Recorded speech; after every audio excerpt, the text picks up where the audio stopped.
नमस्कार. बृहन्मुंबई महानगरपालिका शिक्षण विभाग व्हर्च्युअल ट्रेनिंग सेंटर.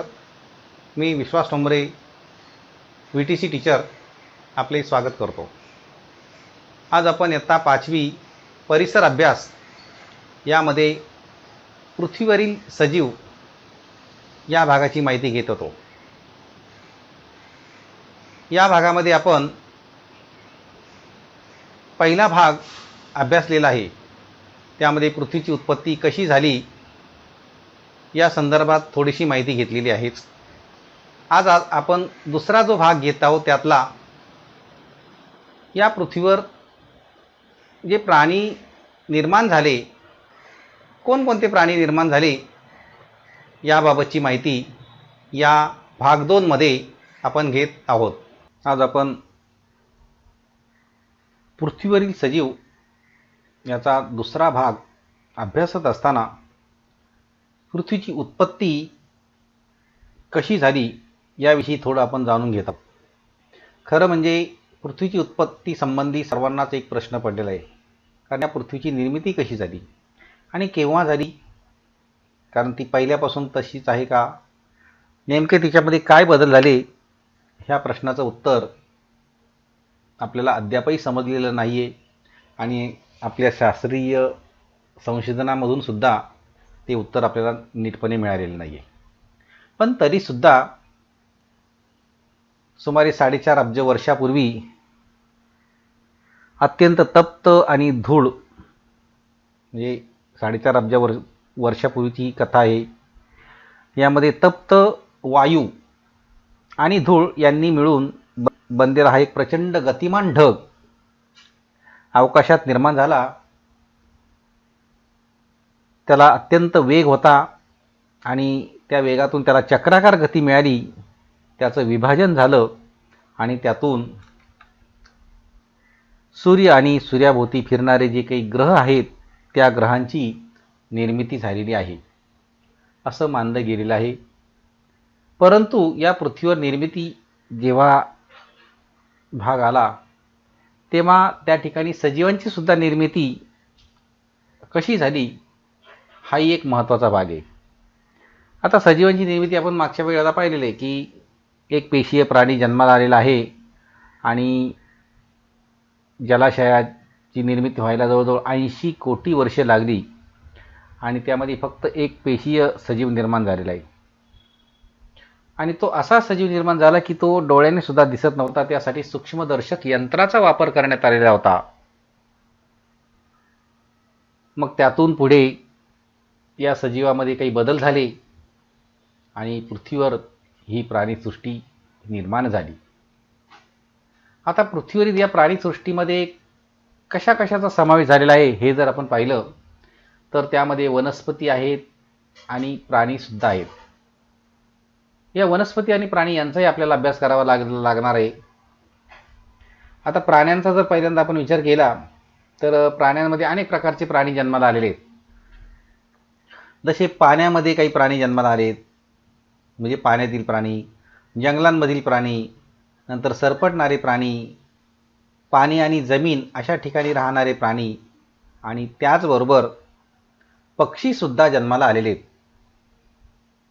मग त्यामध्ये काही उडणारे पक्षी आहेत, काही न उडणारे पक्षी आहेत, असाही भाग या प्राणी आणि पक्ष्यांमध्ये येतो.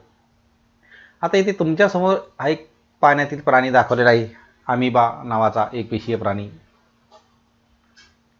नंतर डायनासोर हे प्राणी जन्माला आलेले होते आणि हे प्राणीसुद्धा नष्ट झालेले आहेत. याच्यामध्ये सुद्धा अनेक प्रकारचे डायनासोर जन्माला आलेले होते, हे आपण चित्रांमध्ये पाहू शकता.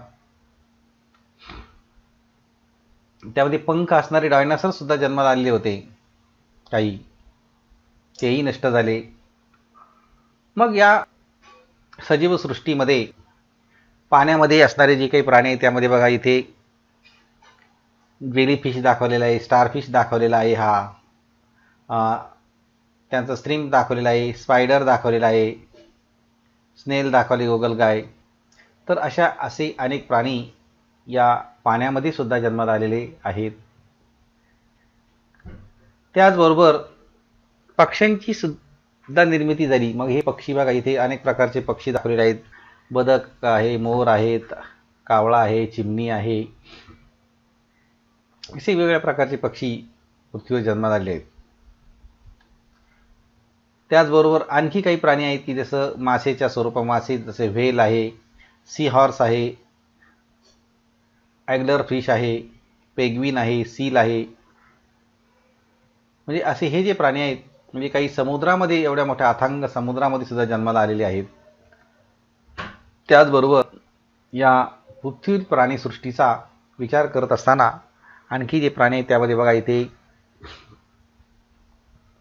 गाय दाखवलेली आहे, मासा आहे, हॉर्स आहे, घोडा आहे, बेडूक आहे, हत्ती आहे, मांजर आहे.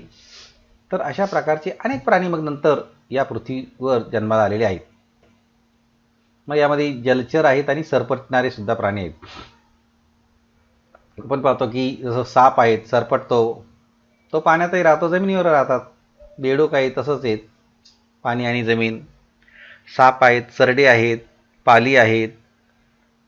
असे अनेक प्राणी या जलचर आणि सरपटणाऱ्या प्राण्यांमध्ये येत असतात.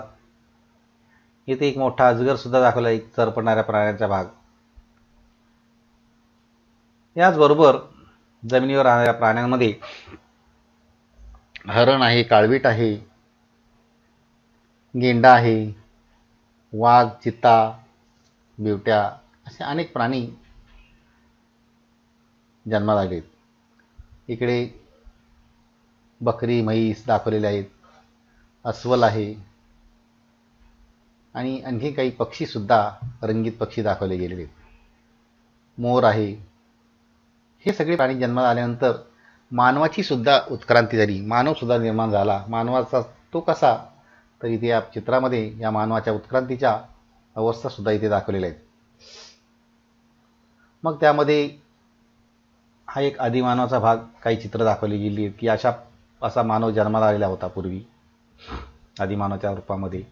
त्यामध्ये बदल झाले.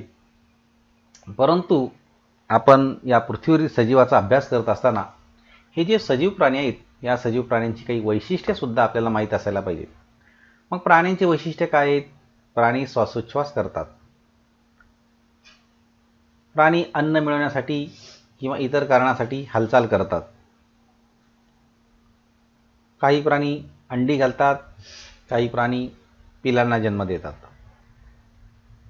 त्याचबरोबर ह्या प्राण्यांच्या आपण वैशिष्ट्ये पाहत असताना हे जे वेगवेगळे प्रकारचे प्राणी आहेत, प्रत्येक प्राण्याचं वैशिष्ट्य हे वेगळं असतं. परंतु आपण त्याचा थोडक्यात या ठिकाणी विचार केलेला आहे. आता तुम्हाला काही या घटकावर प्रश्नसुद्धा दिले जात आहेत. जसा पहिला प्रश्न आहे, पृथ्वीवर कोणकोणत्या प्रकारचे सजीव निर्माण झाले. दुसरा प्रश्न आहे, पाण्यात असणाऱ्या प्राण्यांची 5 नावं लिहा. तिसरा प्रश्न आहे, जमिनीवरील 5 प्राण्यांची नावं लिहा. चौथा प्रश्न आहे, पक्षी गटातील 5 नावं लिहा. पाचवा प्रश्न आहे, पाणी व जमीन अशा ठिकाणी असणाऱ्या प्राण्यांची नावं लिहा. आणि 6वा प्रश्न आहे, सजीवांची वैशिष्ट्ये सांगा. अशा प्रकारचे हे 6 प्रश्न तुम्हाला अभ्यासासाठी दिलेले आहेत. त्या प्रश्नांची उत्तरं तुम्ही लिहायची आहेत. त्याचबरोबर आणखी काही विशेष माहिती आपल्या पुस्तकात दिली, जशी तुम्हाला माहीत आहे का. मग त्यामध्ये जसं आपण मंगळ ग्रह आपण सर्व जाणतोच, परंतु या मंगळ ग्रहावर जीवसृष्टी आहे आणि अजून त्याबाबतची निश्चित माहिती मात्र पुढे आलेली नाही आहे. परंतु पृथ्वीप्रमाणे मंगळावर ज्वालामुखी आहेत, पर्वत आहेत, दऱ्या आहेत, वाळवंट आहे, बर्फाने आच्छादलेले प्रदेशही आहेत आणि कर्बद्रवातील वायूचं प्रमाण त्या ठिकाणी 95%. याशिवाय मंगळावर असणाऱ्या पाणी आणि प्राणवायूमुळे त्या ठिकाणी सजीवाची शक्यता निर्माण झाली आहे. त्या ठिकाणी जी काही माती आहे, ही माती वनस्पतीला आवश्यक अशा प्रकारची आहे असंही आढळून आलेलं आहे. त्या ठिकाणी जे घटक त्या मातीमध्ये दिसले त्यातून. नंतर या मंगळाचा जो काही ध्रुवीय प्रदेश आहे हा बर्फाने आच्छादलेला आहे, परंतु त्या ठिकाणी पाणी मात्र फारसं दिसत नाही आहे.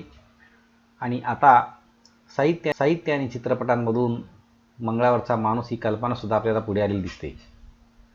5 नोव्हेंबर 2013ला मंगळयान पाठवलं होतं आणि 24 सप्टेंबर 2014ला ते यशस्वी झालेलं होतं. आणि ही जी घटना आहे ही ऐतिहासिक घटना म्हणून नोंदली गेली. म्हणजे अशा प्रकारे हा एक महत्त्वाचा भाग पृथ्वी आणि मंगळाच्या संदर्भामध्ये आहे. पृथ्वीची जशी माहिती घेतली त्याप्रमाणे आपण मंगळाची सुद्धा ही या ठिकाणी थोडक्यात माहिती घेतली आहे. कारण पृथ्वी आणि मंगळामध्ये जे काही साम्य आहे सजीव सृष्टीचं हे या घटकामध्ये दाखवलेलं आहे. इथे तुमच्यासमोर मंगळाचं इथे चित्रसुद्धा दाखवलं जाते.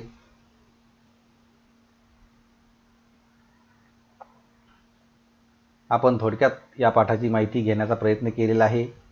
धन्यवाद.